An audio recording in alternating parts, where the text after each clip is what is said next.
over on the left is where all of our structure actually is. So if you see the purple folders next to it, these are actually record sets.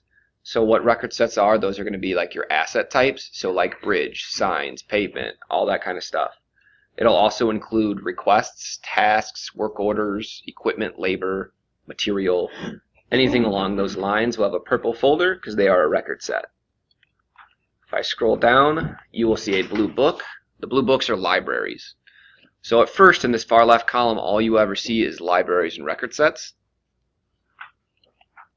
And then if we click on one, so if we come up to bridges here, and I select bridges, I will then get all the data for bridges.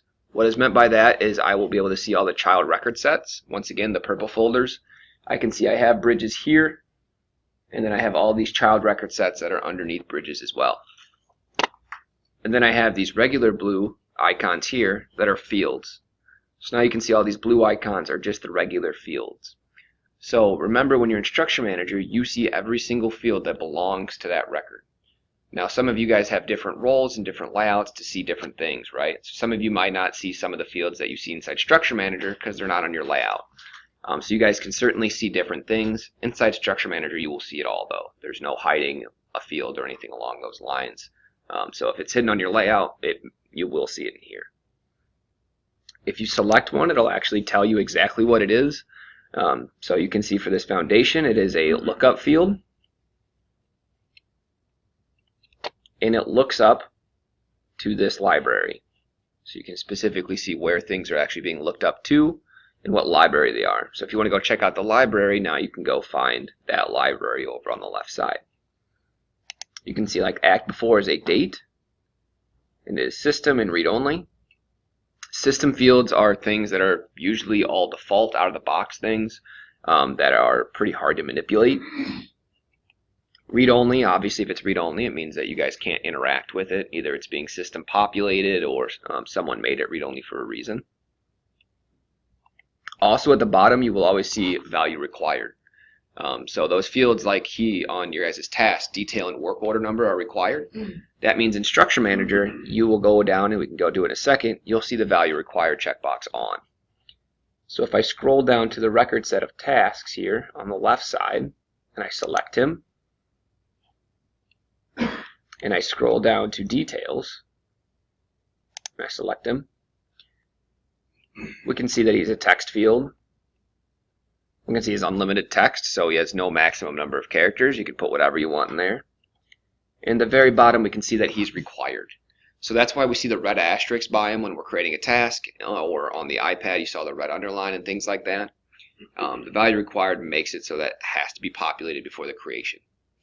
Let's go ahead and say something for that people sometimes don't know is you create a field today and you make it required. Well, any other thing that you've already put in the system doesn't have that field yet, right? So you have 400 tasks or 9,000 tasks that don't have this field populated. That's okay, but just realize that next time you go try to hit that record, it's going to blow up, right? Because it's going to look for that required field and say, hey, I don't have anything, so you can't edit me, right? And then you're going to have to actually populate that. So a lot of times with Structure, when it comes to value required, it'll give you a pop-up and say, hey, just a heads up. Like there are records in your system that don't have this value yet. That's because you created the field after all of them have been entered, right? So there's no reason why you would have. But if you try to go back and modify those records, you will have to end up populating that field.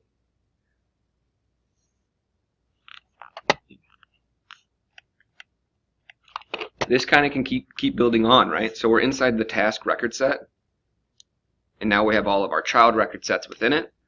We can go ahead and select one of those. So if I select assignments, you can see it jumps in again, and then I can see the fields for assignments.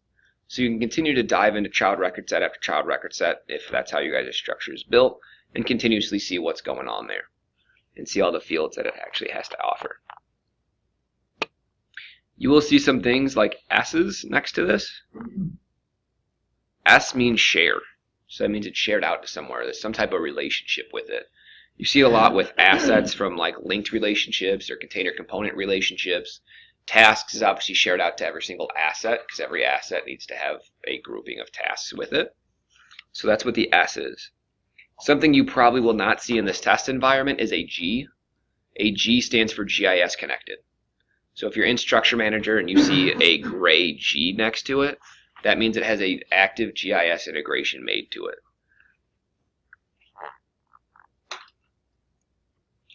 So I'm going to go ahead and first create a library. So if I don't select anything at all, and I say create, the only option I have is library. Okay, I can't create a record set because I haven't selected anything to make it a child of. I can't create a field because there's nowhere to belong to.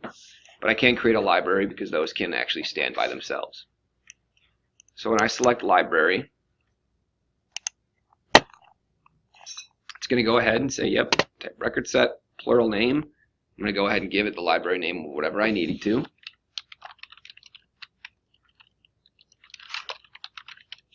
So let's call it training library. I'll go ahead and hit tab, and all my other required fields will be populated. There is a plural name and a singular name. If I said, training libraries,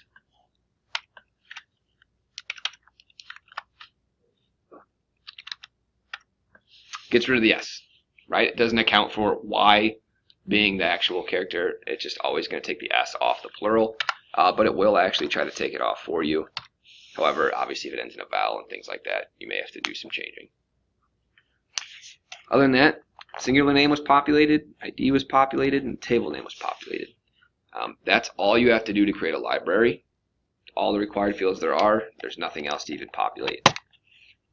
So I can say save.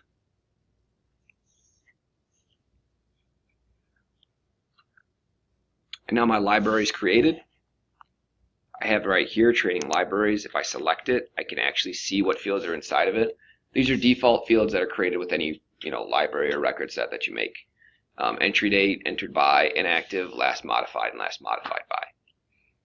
After those, it's up to you what actually the library is holding, right? So is it just a department field? Is it just a street? Is it a number? What is it actually trying to record for that library? You can go ahead and populate that. So I'll go ahead and just create one field. I'll just name it a text field. And I'm going to go ahead and say example, right? Just create an example field. Hit tab, populate everything through. Now the one thing we need is, if anyone works with database and anything like that, is a primary key, right? The library needs the one value that it truly is, and then it can have all of its subcategories afterwards, right? But we need one that is unique and required. Reason for being is that we don't have 40 first streets in our system, right? We don't want to have 40 first streets. We want to have one first street. So having the field being unique and required is a big deal with the library, and it's what makes it a true library and be able to look up to other fields. So if you create one, you do have to actually make a new field, give it that unique and required feeling down below. So there is unique values required. I can go ahead and select, and value required. It will yell at me, say existing records may not contain data. If you guys remember talking about earlier when I created a text field and there was the value required, I told you it would come up with a pop-up if you selected it, because any existing records don't have that field required yet, right? So they could be empty. Data entry must be necessary to correct any errors caused by this change, right? It's giving you a warning saying that this may happen to you. However, this is a brand new field on a brand new library, so we're not going to have that problem. And then we can save the library. Now that we have the library, we can actually go ahead and say publish, and we could go into Library Manager and actually populate the library with data. However, we need it to be able to look up, right? So maybe inside our task record set, we want a field that looks up to this library for us to choose from. Just how your guys' route library auto-populates and you get that big list for yourselves, or anything along those lines. So if I scroll back up to tasks, or I can even search for task, I can go ahead and select it. In this scenario, I'm not creating a text, I'm creating a lookup field. So field name is, I'm just going to call it example, and hit tab. Everything gets populated again. And then since it's a lookup, it actually has a lookup source section, which is actually asking me, what are you trying to look up to? So it knows where to pull the information from for the dropdown. So for lookup record set, I can go ahead and select it, and it's going to give me a list of everything. So the step that we just did about creating the library on its own, you can actually do through this interface as well. I just wanted to make sure you guys saw it the other way.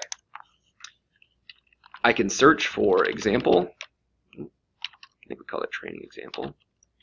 Training libraries, and select the library and say done. So now you can see the lookup records that is training libraries. That's the library we're going to. And the field we're actually pulling is example. So if we look at a routes one, it'll actually say library is street, with street being the guy. We'll show you that in a second. So I'll save him out. And now we have a new lookup field. Similar, if I come down to route here, if I select route, something to look at is the field name that you guys all see is route, right? You can see that right here. However, in the back end, it's still called street in the column as well, and it's still looking up to the streets library. So even though everything that you guys see says route, everything is still pointed to like the streets library.